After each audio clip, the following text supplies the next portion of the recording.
Hello everybody, it's Mystic, and welcome back to my library. This is another episode of Our Life Beginnings and Always, and in the last episode we made the character, got to meet Cove and some of the other, characters in the game. We started our first moment, which was the shopping. That one was cute. We got like some balloons and pretzels, and now I think I want to do library because, obviously. I actually missed this one yesterday when I was like looking through the moments to choose from, so I feel like I need to do library now. So let's go with library. Every year, the Sunset Bird Memorial Library held a summer reading program. Your moms and Lizzie were big fans of it. Mom and Mommy because it encouraged reading, and Lizzie because she could win prizes. When it came to what you thought of having to read a bunch of books and then going to the library with a competitive Lizzie, you loved it, you didn't care, you hated it, loved doing the library thing regardless of the competition of it. Each time, it had been one of the highlights of your summer. Your mom still brought up the time when you'd shyly make her thank you for... Wait, what? Your mom still brought up the time when you'd shyly made her a thank you card for letting you participate. You and Lizzie went with Shiloh before, and this year you'd brought Cove too. His dad had been so over the moon about Cove being included that he'd driven all four of you. You had never been in Cove's dad's car before. It seemed a lot shinier than your mom's. After herding the group inside, Mr. Holden gave you all a wide wave with the arm that had a stingray on it. Have fun, kids. Stay instead of the librarians, you hear? I wish I could watch you in action, but your poor old dad has to finish up some work. Got it. Though I'm sure that won't get in the way. Heck, I'd probably hold you kids back. There's pointedly no reply from his son over what was likely meant as only a joke. Cove's dad seems to deflate a bit. I'll swing around again when this shindig ends. Yeah, you can go home now. Aw. Oh, you don't have to throw me out the door. Your sister, already in full competition mode, cut him off. For once, Cove looked grateful she was there. Come on! We have to go find a table, Mr. Holden. You can talk to Cove after when we win. Okay. See you in about an hour. Have fun. Did I say that already? My advanced age is really catching up to me, Matt. He looks like he's 26. Can you give me a break, Gabe? Bye. You're making me feel old. Bye, Dad. Bye, son. The four of you watched him shuffle out the library, glancing over his shoulder at Cove more than once. Bye, Mr. Holden. Thanks for bringing us. Thanks, Lizzie. I don't know what you're thanking me for. Are you copying Shiloh? Distracted, Cove was already glancing around the gigantic library. I want to go explore. What? I said I want to go look around and see what's in here. But the quiz starts soon. That's why we came. Wide at the first signs of conflict, Shiloh's eyes darted between Lizzie and Cove. Then you can do it without me, right? You don't need a bunch of people. Didn't your dad say to stay with the librarians? You shouldn't go somewhere by yourself. Cove leveled an unimpressed stare at the both of them, then his eyes met yours. Okay, but Cove, buddy. You're telling somebody that loves to read that you don't want to be at the library for a reading competition? I want to stick with Lizzie. I'm sorry. Lizzie's entire face lit up with a bright grin. You shot her a small smile in return. But Cove, meanwhile, was making a face you couldn't read. Okay. Without another word, he turned and walked away on his own. And once Cove was gone, Lizzie's mind was immediately stuck on the quiz again. All right. Right, let's win this one. All right. I'll do my best. Yeah, there's no way I would leave this to go do something else. I wouldn't. I wouldn't do that. Plus, it would mean not listening to a parent, which I never would have done as a child either. So I have to choose this one. It only took a few minutes for your team to be set up with pencils and papers that had multiple choice questions to fill out. There were 10 normal ones and 2 bonus ones. You were glad everyone got their own paper. If groups had to share one, Lizzie would for sure write whatever she thought was best. From past experiences, you knew it wasn't worth it to try arguing with her about the different answer ideas. You'll just have to pick what you think is best and leave Lizzie and Shiloh, who always agree with her anyway, to choose their own things. First question. If you want to know what fruit was giant and shared a book title with a boy named James... Oh, it wants to know what fruit was giant and shared a book title with a boy named James. James and the Giant Peach! I should know this one, but you guys pick whatever you want. The starting answer you marked on the quiz was... Peach! Come on, I know this. This is like just as much a competition for IRL me as in-game me, okay? Giant Peach. You gave Lizzie a tiny nod once you finished writing. All right, what's question 2, Shiloh? Come on, let's keep going. This one asks, which member of the Bucket family is the protagonist who wins the trip to Willy Wonka's factory? Charlie! Oh no. Shiloh quietly repeated the big word to himself all in one go, maybe to make sure he got it right. Protagonist. That's the main character of the story. Thanks, you're so smart, Lizzie. So who is it? Charlie. Christina, write Charlie. You look back at the paper and wrote Chadrick. Charlie. Without even giving your answer a sheet again. Y'all, it's so early in the morning. Give me a sec. I promise I can read. Like, I read all the time, but when it comes to reading out loud, I am just constantly tripping over my words, and it's so frustrating. Without giving your answer sheet a glance over, Lizzie scanned the question guide and looked at the next one. Kissin' Kate Barlow was famous for one type of makeup. It wants to know which one it is. This one I'm not familiar with. Nail polish, lipstick, and blush. Blush, but isn't that not makeup? It's a normal thing. You can wear it on your face too. It's powdery red stuff. Oh. I don't know. I don't know this book. Who's gonna guess? I don't know this book either. Is it an actual book? You looked at the options and picked. I'm gonna say lipstick because her name is Kissin' Kate. All right, that's a cool name she's got. With that settled, Shiloh took it upon himself to check the next question. Oh, I don't like this one. Who was the mean green man who terrorized the green man that terrorized Whoville? The Grinch. These It means he bullied them really badly and he was terrible. You know everything. That was a little funny since Lizzie said she didn't know something just on the last question. Did he not hear that part? Shiloh could be kind of weird sometimes. Without even listening to her eager audience, Lizzie turned to you and pointed out one of the options. Okay.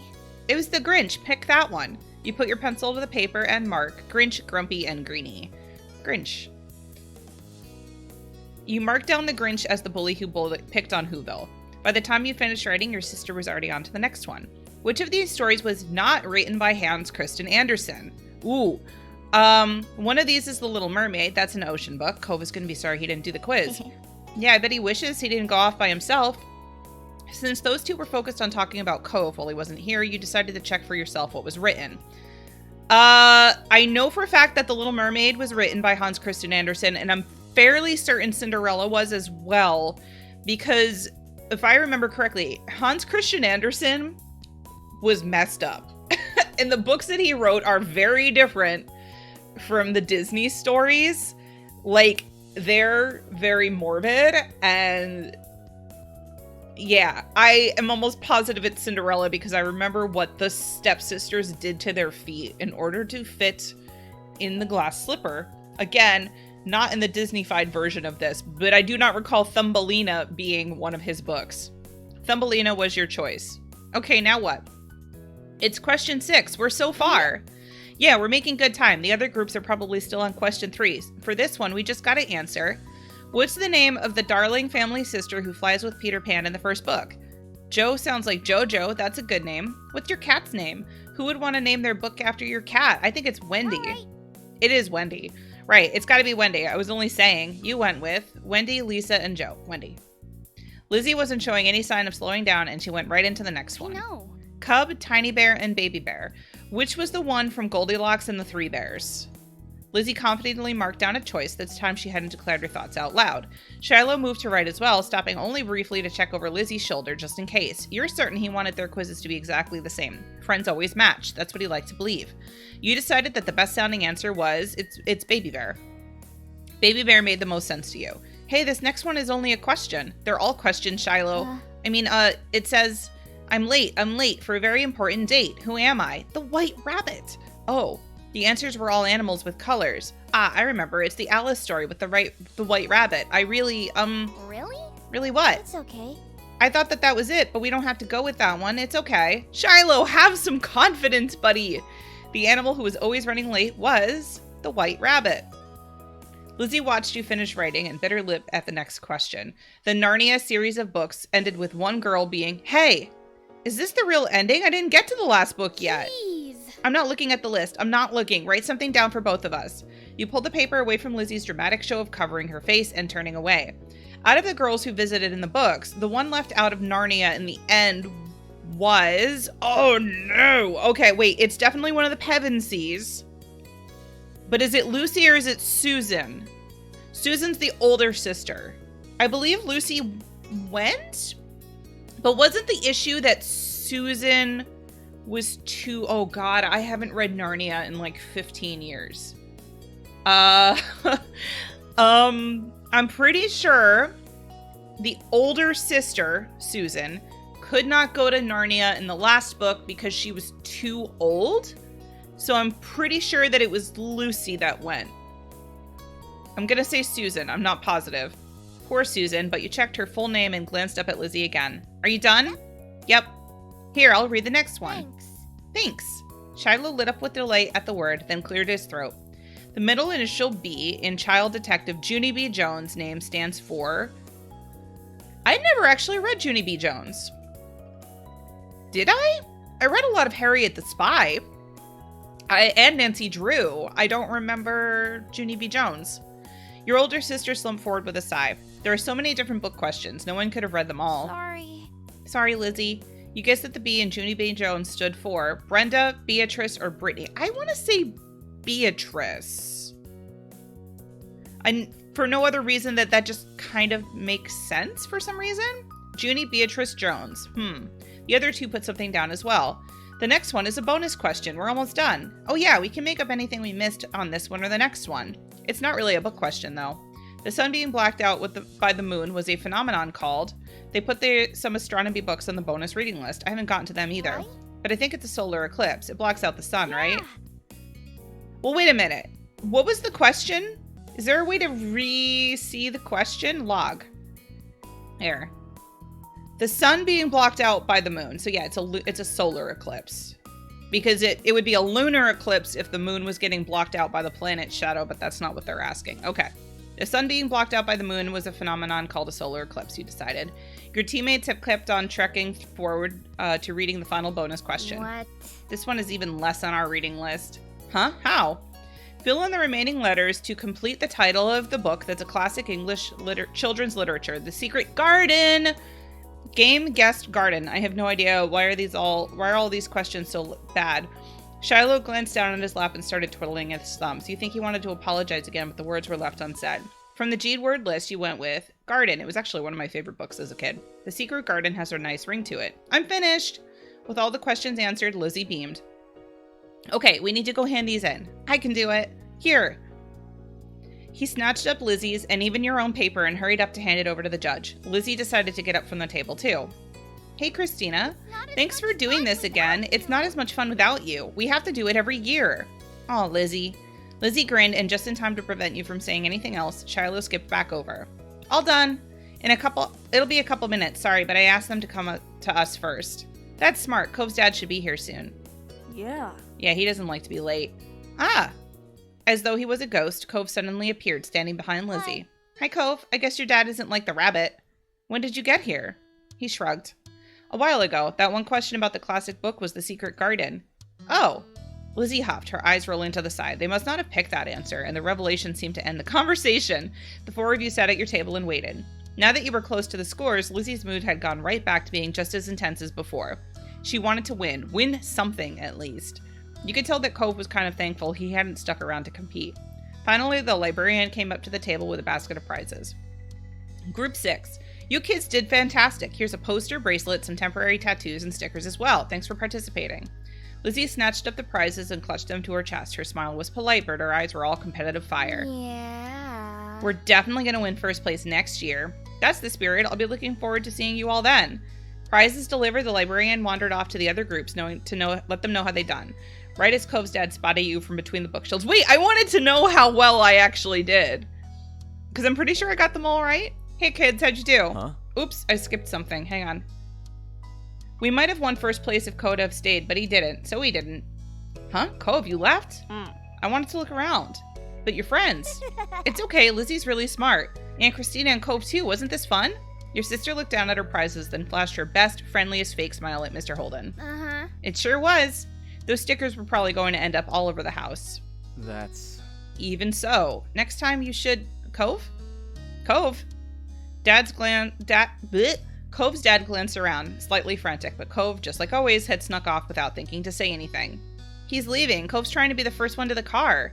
With a sudden burst of speed, Lizzie darted for the exit, still in Victor-to-be mode, even for something like a race to ride in the front seat. There was nothing else for the three of you to do except to head after them, pretending the librarians hadn't noticed all the commotion. Lizzie had claimed a window seat in the car. Judging by her expression, this win hadn't been sufficient to compensate for her earlier loss. Cove hadn't been happy that she'd shot past him at the last second, and that he'd had to sit in the middle between you and Shiloh. Before silence settled over the car, Mr. Holden cleared his throat. Cove, you really should have stuck with the group. That quiz would have been fun. That was the plan when I dropped you off. And that's where your friends were. You didn't have to be by yourself. I wanted to, and I didn't leave the library.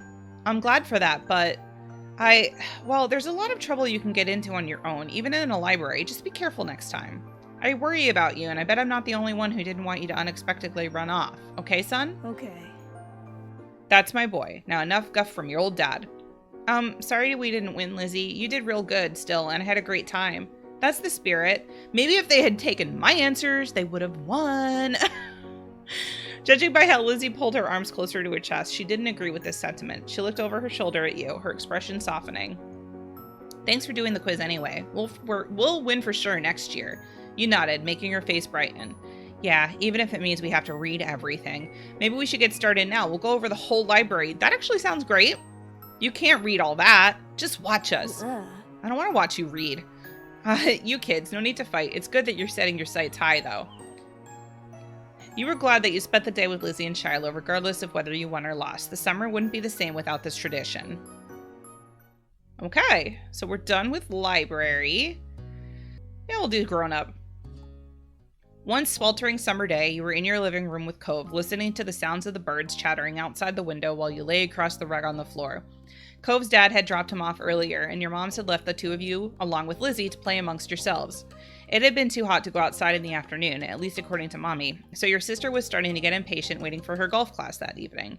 The three of you had trouble finding something fun to do. The beach and the playground were off limits, and you felt that it was too warm for anything like playing with your fuzzy toy animals.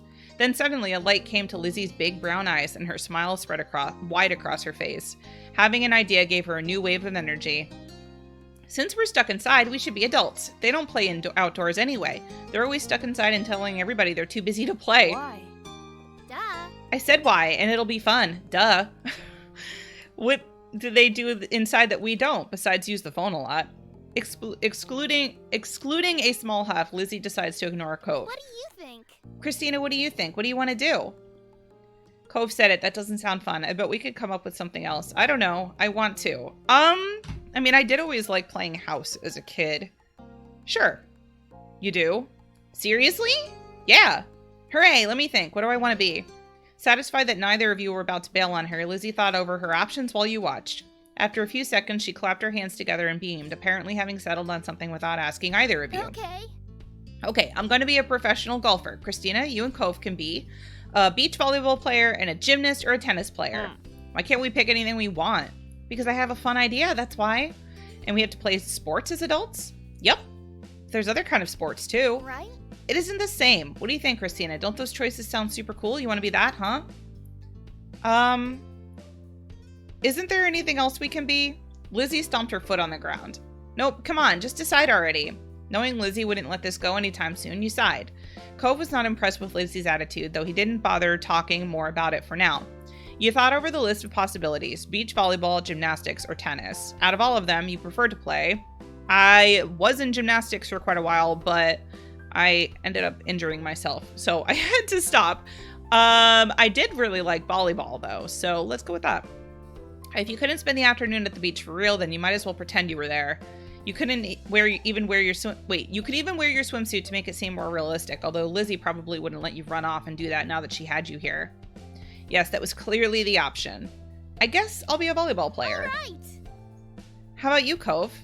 I was going to pick volleyball. Lizzie threw her hands in the air, making an annoyed sound. You guys can't be the same thing. That's not how it works. You didn't say that. The rule was picking from the list. You can't keep adding more. Lizzie looked at the two of you, then shook her head, resigned to losing this battle but not the war. Fine, you're both volleyball players, but you're on the same team because there's only one. Lizzie's ponytail bobbed when she proudly stretched her arms wide. The Olympic team. What? We're Olympic athletes who just competed in the Olympics. Cove didn't seem all that impressed with the announcement. He made a face and adjusted his glasses on his nose. That's really specific. Rude. That's what makes it fun. Anyway, Lizzie marched back and forth in front of the both of you, getting lost in her own imagination. I won all the gold medals, and people are calling me the next Mickey Wright. Who's that? Lizzie stopped on the spot and turned on him, her brown eyes shining with impatience. It doesn't matter who you know she is. It doesn't matter if you know who she is. It's a golf thing. You guys won medals too. Your team placed at silver. It's more real if we're not all first place. God, she is so much like my sister. Silver sucks. I don't want silver. I'm okay with that. Hey, we can do better than silver. Silver's not bad. Nice. You stay silent. I would have done that. It may not be first place, but you knew that silver medals were still really good to get at the Olympics. But it isn't gold. Sorry. Lots of people lose at the Olympics. Them's the breaks. I wouldn't call silver losing. Then you're the one who did, not me. Lizzie looks taken aback by Cove's declaration, as though the thought of her losing was completely absurd. No way. It wouldn't make any sense. I'm already practicing my golf game. She took a golfing stance to make her point, pretending to swing her club and hit an invisible ball. So what kind of house do you want to live in? Cove hadn't changed his mind about winning, but thinking about where he'd live as an adult appealed to him, apparently because he looked back at Lizzie with some of the anger fading. I'm going to live on the beach. Lizzie made a face at him, poking out her tongue. That's kind of boring. We already have that. No, not like normal houses here on a street. On it, right on the sand, by the water. Just like that, all the tension was back. You hadn't even had a chance to choose where you wanted to live. That's not very fun or smart, Cove. You can't live on a bunch of sand and shells. But I want to, and I will. Cove narrowed his eyes at Lizzie, even though she stood half a head taller than him. You didn't give out a list of things to pick from this time, so I'm picking that. Why are we even playing pretend if we can't imagine anything? Jeez. Well, I'm gonna live in a mansion far away from here and far away from you. One with an indoor pool and a place to practice my award-winning golfing. It's not fair. How come you're yelling about mine when your idea is even more impossible? Lizzie's face flushed red, her hands balling into fists at her side. It's not possible, and it's better than yours. Disagreements always seemed to crop up when the two of them were together, and you always felt like you were stuck in the middle. But when it came to the topic at hand, this time you thought, Cove was right. You were tired of deciding. I mean, honestly, can't you both just have your own imaginary house? I want to live on the beach. Who wouldn't want to live on the beach? It'd be really great. You could have windows made from driftwood and seashell wind chimes. Ugh. Cove granted you a small nod, which was a rare amount of acknowledgement from him. You didn't think it was that big of a deal.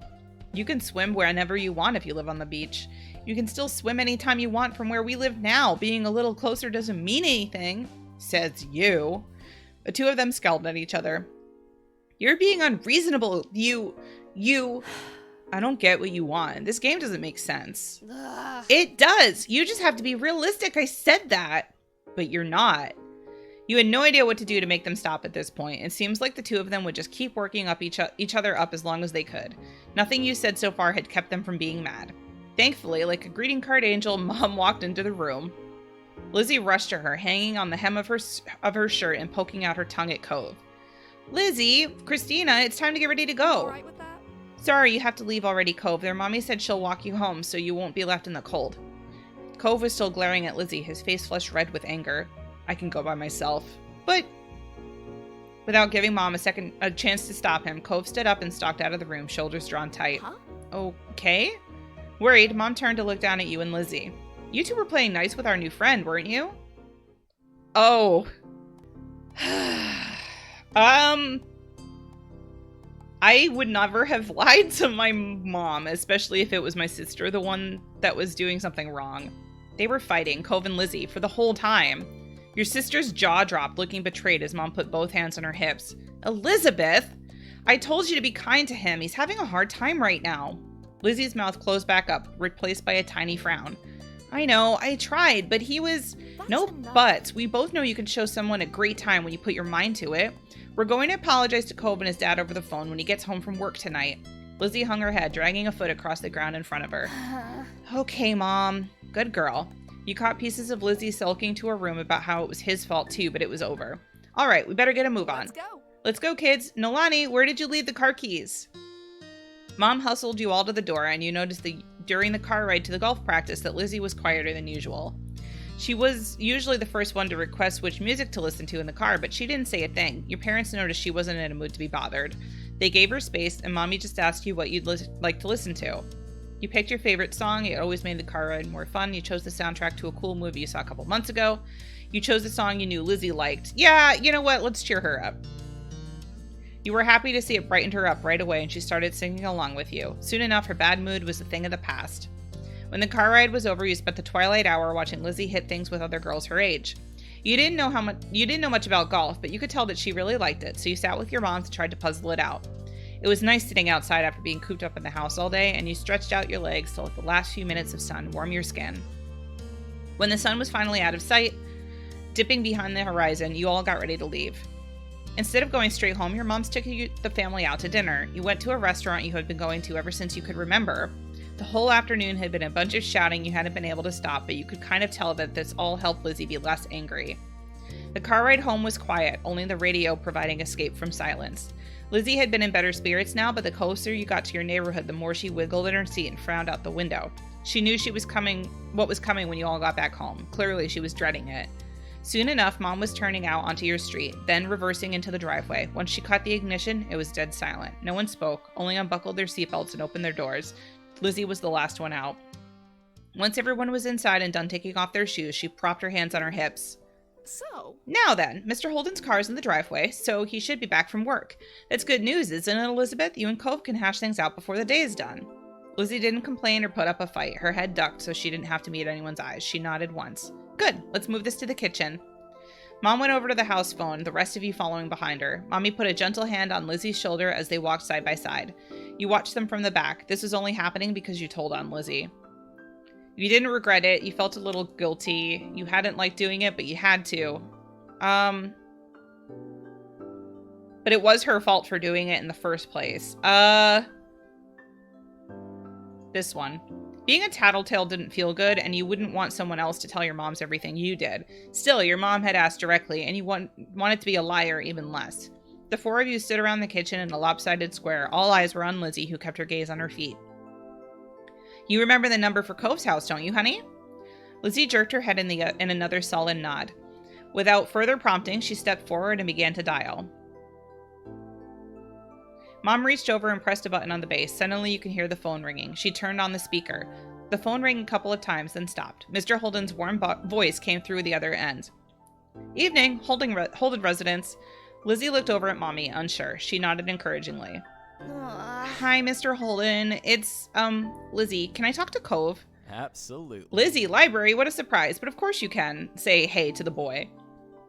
He sounded cheery as usual, though definitely meant it when he said it was a surprise. You thought hard and you were sure that your sister had never called Cove's house before. Mom spoke up before Mr. Holden or Lizzie could say anything more. Her arms were crossed over her chest, her lips pursed. Hi, Cliff. Nolani. Christina and I are here too. Oh, Nolani, Christina and I are here too. I need to learn how to read. Good evening. We're sorry to bother you so late.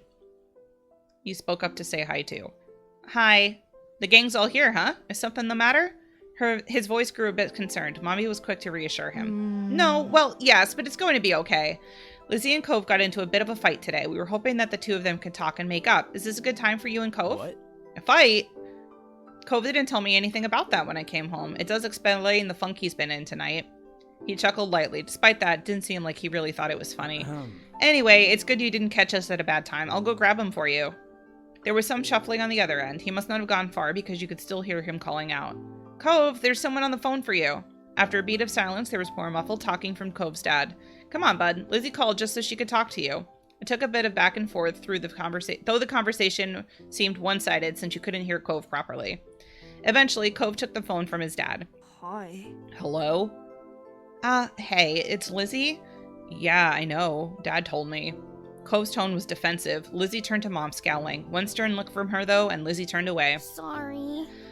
I just called to say I'm sorry for not playing nice with you today. I won't do it again. Lizzie's eyes were downcast, her voice low. You could tell she felt uncomfortable apologizing to Cove in front of everyone. She was still being genuine about feeling bad. Cove must have realized that too because he sighed quietly. I want gold. Lizzie was momentarily stunned silent by the demand. You couldn't understand why that mattered so much to him. Oh, right, you win gold. Okay, I guess I'm sorry too. A sense of relief washed over everyone at his acceptance of the apology. Mom uncrossed her arms while Mommy's shoulders relaxed. Lizzie's eyebrows raised up. You wondered if she thought that he'd refuse her apology. Dad, can I get off the phone now? You couldn't see him, but it was obvious that Cove felt awkward about the whole situation. He had come off uncomfortable the entire time, really. Yeah, you can go back down to your room if you want. Be sure to say goodbye first, though. Bye, Lizzie. Bye. With that said, Cove must have handed the phone to his dad and left, since Mr. Holden spoke up. That's a relief. All's well that ends well, as they say. Thanks for arranging this. I'm sure he appreciates it. As Mom replied, Lizzie tugged on Mommy's hands to catch her attention. Can I go now, too? Good job. Sure, sweetie. Thank you very much for apologizing to Cove. Mom flashed a brief smile at Lizzie and nodded her agreement. Given permission to leave, Lizzie scurried off towards the stairs. She seemed to be feeling much better with the incident behind her. Mom and Mommy returned to the phone, taking it off the speaker. They continued talking to Mr. Holden. You couldn't tell what it was about. You were glad that was the end of it all. Lizzie and Cove might not get along, and probably still won't, but they weren't mad at each other anymore. Mom and Mommy weren't upset either. Everything was finally back to normal. With that thought, you retreated to your own room with a spring in your step. Cool. All right, I think I'm going to stop there. I am going to keep these episodes a little bit shorter just because it is a lot of reading. And like I said, I'm great with reading in my head, but it's a little bit more difficult for me to read out loud. So I'm going to stop here for today. Hopefully you all enjoyed. Don't forget to like and subscribe if you did. You can follow on social media. All those links are down below. And yeah, hopefully I will see you next time. Bye.